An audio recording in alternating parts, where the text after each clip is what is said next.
Students, this is the Unit 1 and 2 practice problems, circle problem video. We're going to be working through the circled problems in this first section, problems 1 through 37. And then you are going to go back and redo the uncircled problems on your own. Make sure you show all work. And when you are finished, check your answers and redo problems that are incorrect.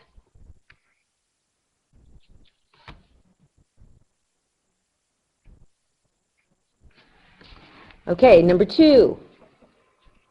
So we're going to follow PEMDAS, and when you do distributive, I always want you to physically draw the distributive lines. Physically draw these distributive lines. So we're going to go like this and like that. Physically draw the distributive lines.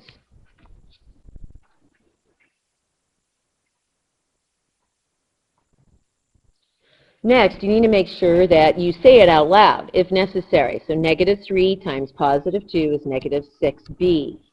-3 times +4 is -12. Why say it out loud? It helps you catch the double negatives. -4 times +5 is -20. -4 times -4, that's +20b. And that's going to be +16, because a negative times a negative is a positive. Your goal is to get, why don't you underline the variables? Let's double underline the non-variables. You want to get to the variables to one side and the non-variables to the other.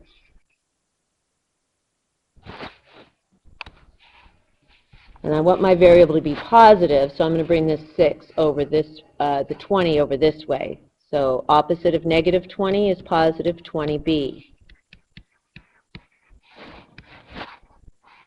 So that's -6 plus 20, that's going to be +14b. Minus 12 equals 16. Now you're going to take it from there. Your goal is to solve for b all by itself. Solve for b all by itself. When you are done, check your work.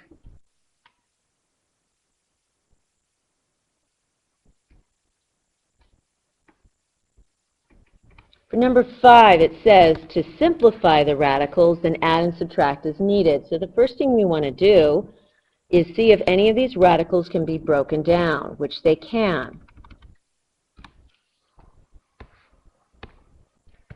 So this 8, we're going to break it down, and that's 2 and 4, and then 2 and 2. That's as far as that one's going to go. This 20 is 2 and 10.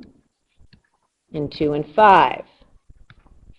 24 is going to be 2 and 12, 2 and 6, and 2 and 3.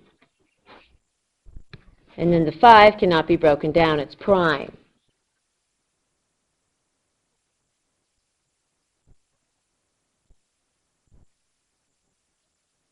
Now you look for your dates. Here, we have a pair of 2's, have a date. They're going to come out and multiply by that 2. And this stays home, has pizza. So we have 2 times 2 on the outside. And then I have square root of 2.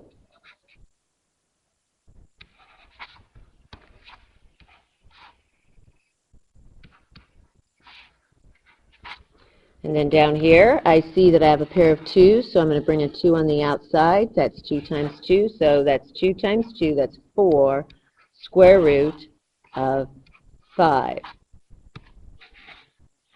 Here I have a pair of 2's. They're going to come out. Again, that's 2 times 2 on the outside. That's going to be 4 square root of 6. And the last one, 3 root 5 stays as is. I'm going to change this to 4 square root of 2. Now you collect like terms.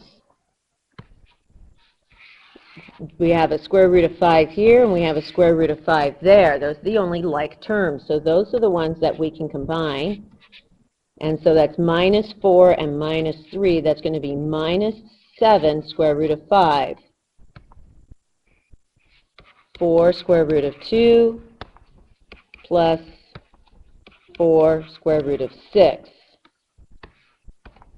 There's no other like terms that you can deal with here, so your final answer looks like that.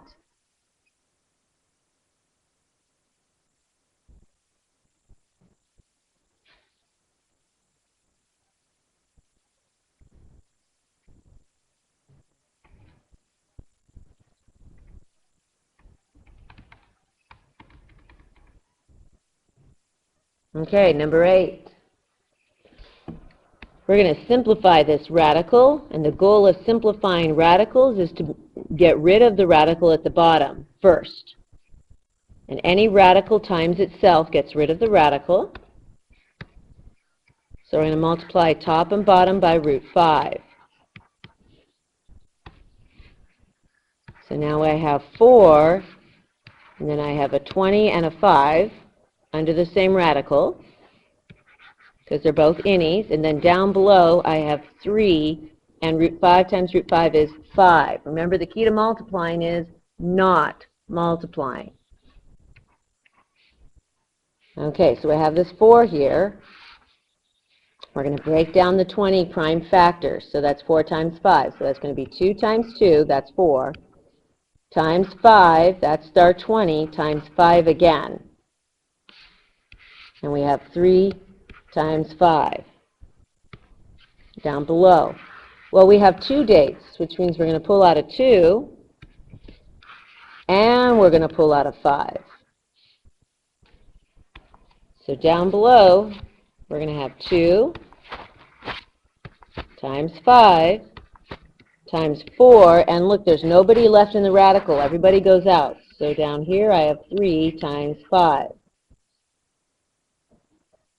At this point, reduce and cancel till you get a final fraction. Reduce and cancel to the best of your ability until you get a final fraction.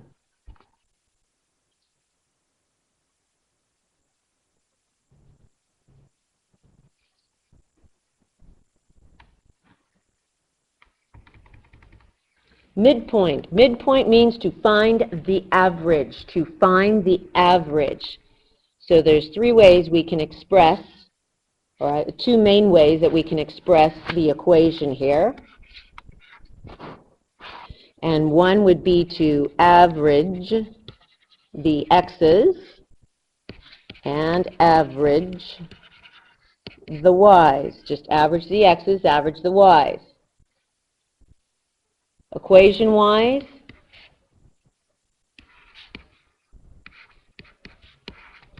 you can add the x's and divide by 2, and add the y's and divide by 2. So for here, we're going to make a template. Remember, a template is a blank equation. Get in the habit of doing that. I'm going to add the x's, so I circle the x's, and I have 3 and negative 3. I'm going to box my y's, 1 and negative 10.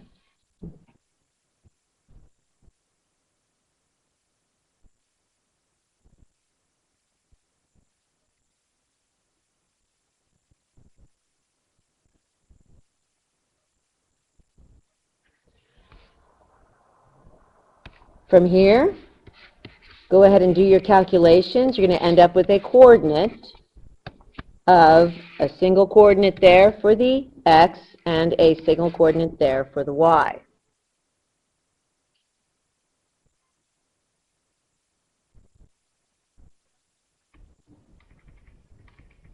Here the instruction says find the other midpoint of the line segment with the given endpoint and a midpoint. So we have an endpoint and a midpoint. Easiest way is first you just want to start by doing a little quick sketch here.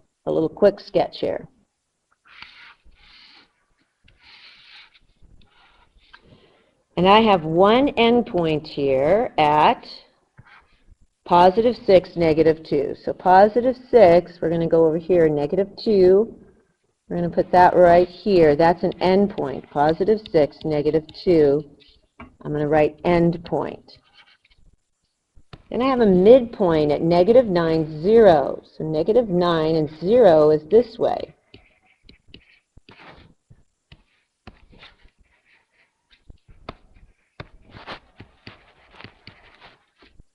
So this is a midpoint. That means if we were to draw a segment here, that our other midpoint, if you will, is going to be over here, our other endpoint, our mystery endpoint, x and y, is going to be over here somewhere.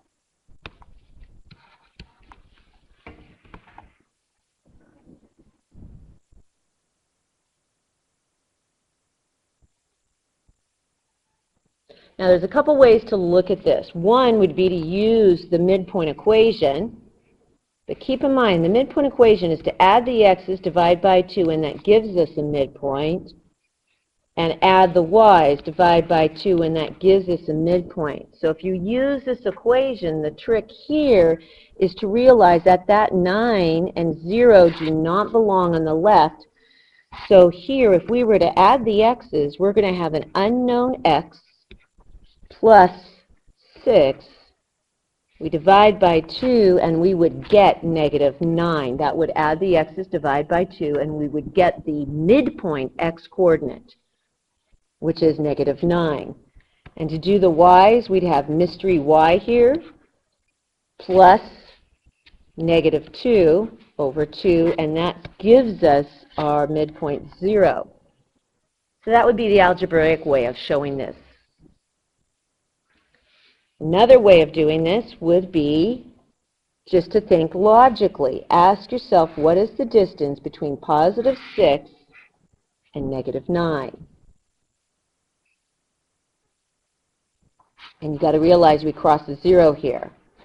So technically, that's going to be 15. So if I go from here to this coordinate, x, it has to be 15 units away from negative 9. And it's obvious that it's negative because I'm going to ultimately end up on the negative coordinate.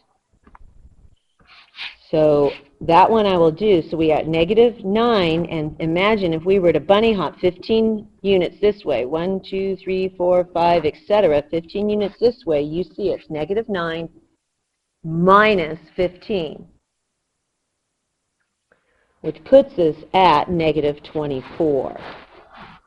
So our first coordinate here is going to be negative 24. Or you could have come up here, put this over 1, and cross multiply, and you're going to end up with the same thing. I want you to find the y-coordinate yourself. Make sure you show all your work, either algebraically or using the graphic method.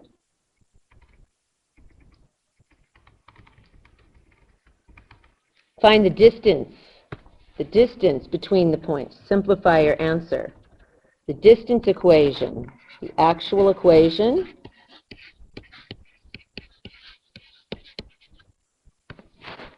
is we subtract the x's squared plus subtract the y's squared, all underneath the radical sign. You want to write that down.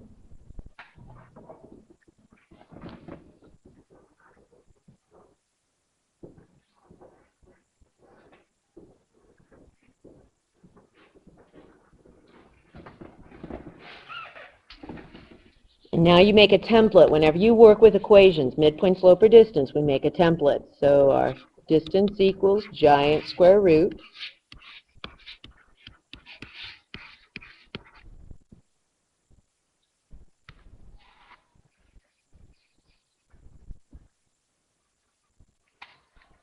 we circle the x's, and we're going to plug them in, and I'm going to do an arrow to remind myself which direction I go.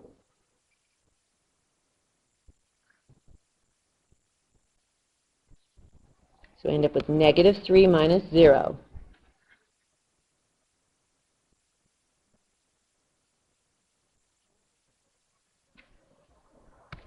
Then I box my y's.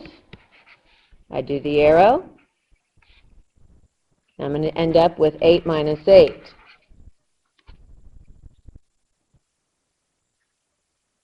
From there, you do your math, and it says to simplify your answer. So we take it as simple as possible. That's going to be negative 3 squared. And this is, of course, 8 minus 8, which is 0.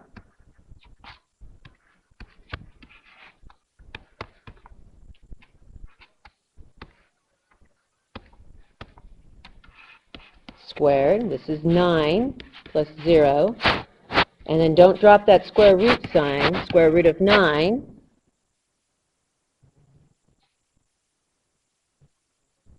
And if this wasn't a perfect square, I'd like you to simplify it, but it is a perfect square, so you get 3.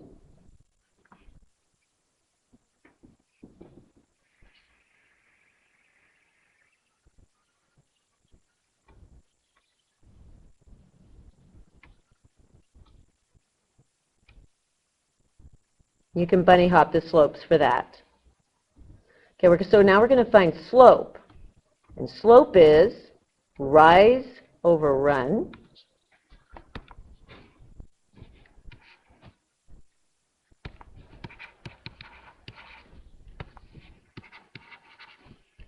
And rise is the up and down motion, and run is left to right. So to find the rise, we subtract the y's. To find the run, we subtract the x's. When you use slope, always start with a template, which is a blank equation. Now we're going to box and subtract our y's. Notice I box and I draw the arrows. So I have to be consistent in the direction that I subtract. I'm going to go left to right, 6 minus 13. And then I'm going to circle my x's. Again, an arrow.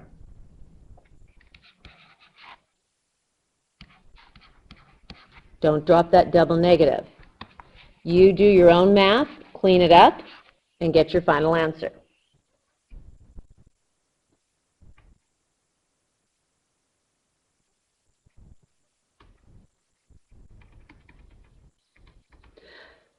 It says review.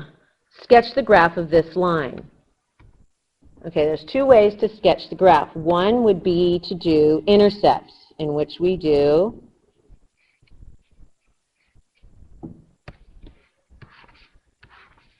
zero blank, and then blank 0.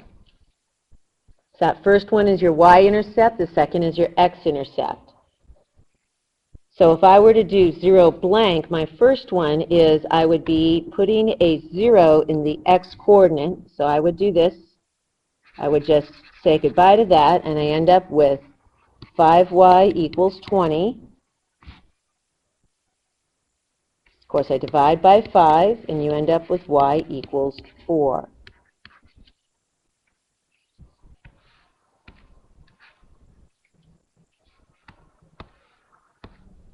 If I want to do the other one, I put a 0 in the y-coordinate. So I come over here, and I imagine the y going bye-bye. So I have 3x equals 20.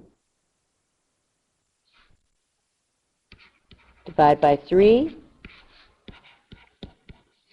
3 goes into 20 approximately 6 times. That's going to be 18, so it's 2 left over, so I have 6 2/3. So I can plot those two intercepts. Another way to do this is to go ahead and isolate y. So we're going to do 3x plus 5y equals 20. When you want to isolate y, I like to start by circling y, so you're telling yourself you want to get rid of everything except y. So y has its date, girl 5, and then you have another couple here, 3x. And y wants to be completely by himself, so we're going to minus the other couple and get them into the other side. So I end up with 5y equals negative 3x plus 20.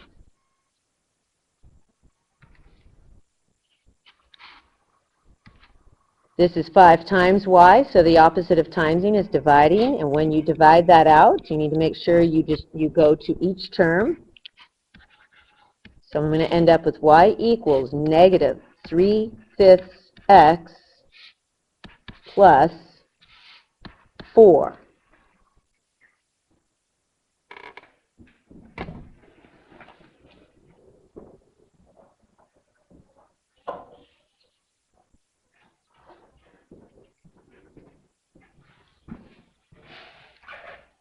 Now we want to graph that. So I start at the y-intercept, which is the same as this over here, 0, 4. And my slope, my rise and my run, is negative 3/5, so I know my line's going to go down from left to right.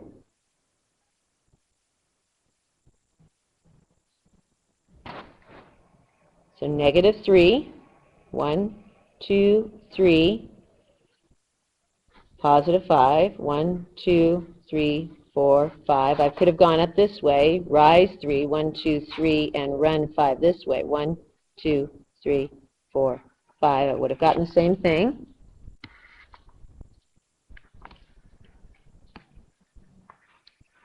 You want to graph this line.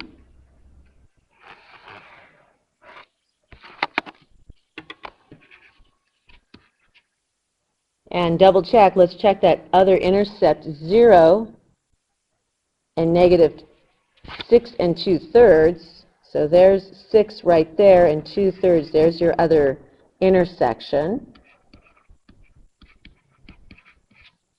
So you know you're correct. You can use intercepts, or you can use y equals mx plus b.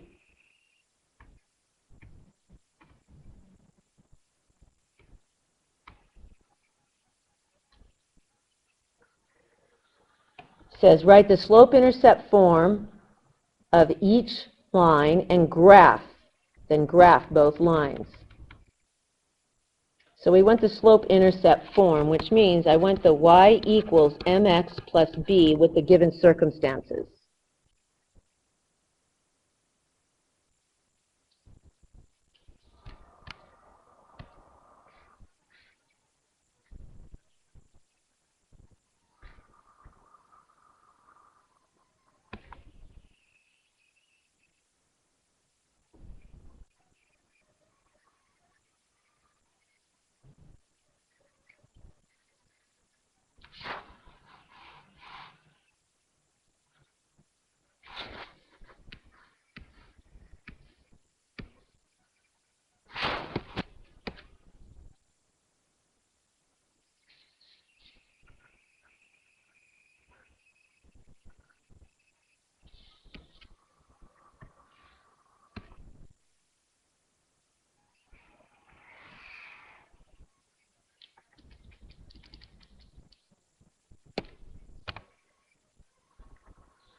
Okay, so I'm going to start. We want a line that goes through this point, negative 5, negative 2, and is perpendicular to this line, y equals negative 5x plus 5. So I'm going to start by graphing this line.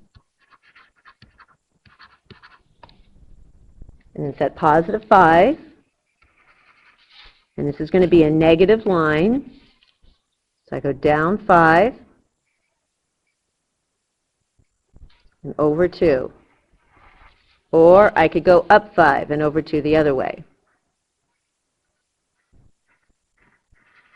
Okay, either way, that's my given line.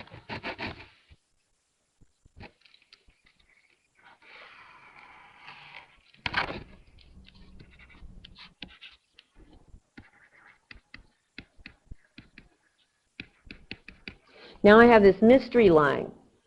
We don't know what the mystery line is, so I'm just going to write y equals mx plus b, but it has two qualities. One, it's perpendicular to that slope, and two, the second quality, so that's quality number 1. Quality number 2 is it goes through that point.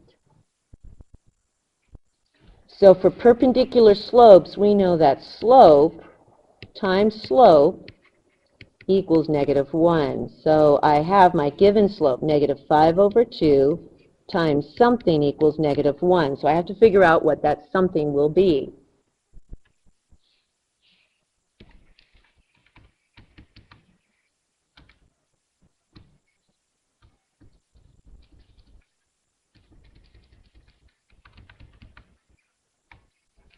So to -5/2 times something's -1, you run the opposite reciprocal, which is +2/5.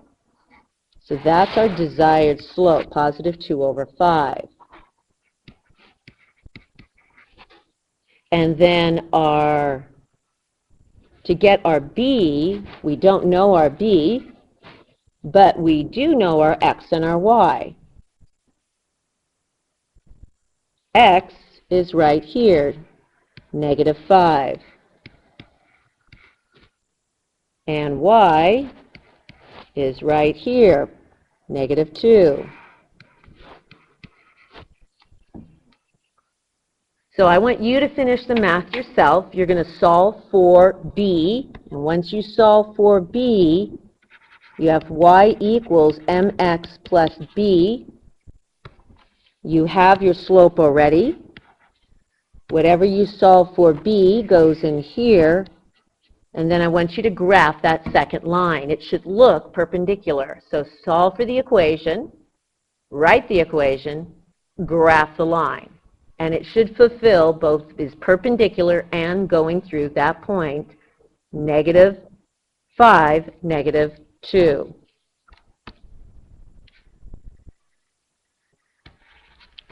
So your line should go through this point.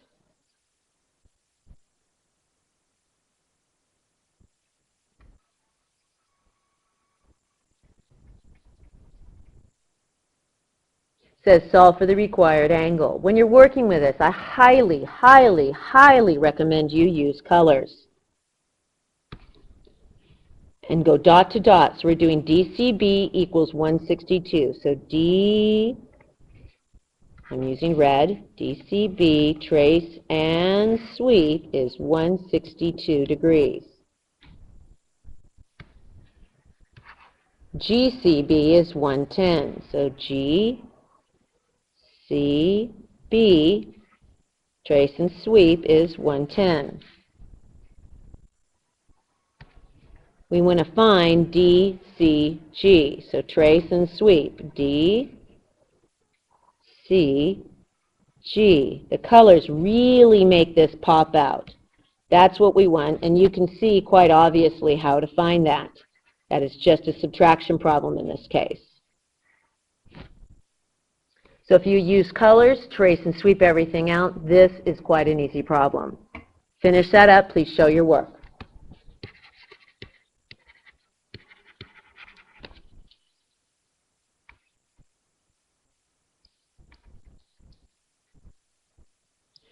For these, it says find the measure of the targeted angle after solving for the unknown. Again, colors is extremely helpful here. So I'm going to start here with HIJ. I'm going to use blue. Go dot to dot. HIJ, trace and sweep. That's going to be 23x plus 7. Please use 3 different colors here. DIJ, I'm going to use red, DIJ. So start at D, go to I, go to J, trace and sweep. That's going to be 11x minus 6.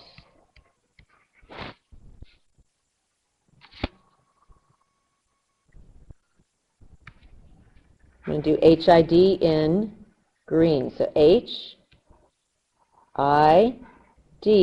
trace and sweep, is 85 degrees. And then we ask ourselves, what are we ultimately trying to find? We want HIJ. So HIJ, so make sure you don't get all happy just by solving for x. Okay, if you've done this with color, it's really easy to set up your equation. You can see here, in this case, that the red angle plus the green angle equals the larger blue angle. So if you use colors, it's really easy to set this up. Now we're going to circle, plug, chug. Red angle, we pick up our red angle, plus green angle, pick up the green angle, equals the blue angle, pick up your, whatever that color you use, 23x plus 7. Your goal is two things. You first want to solve for x and show all your work. After you solve for x, we ultimately want the blue angle, hij, so you need to take that value of x and plug it back in right there and solve for hij.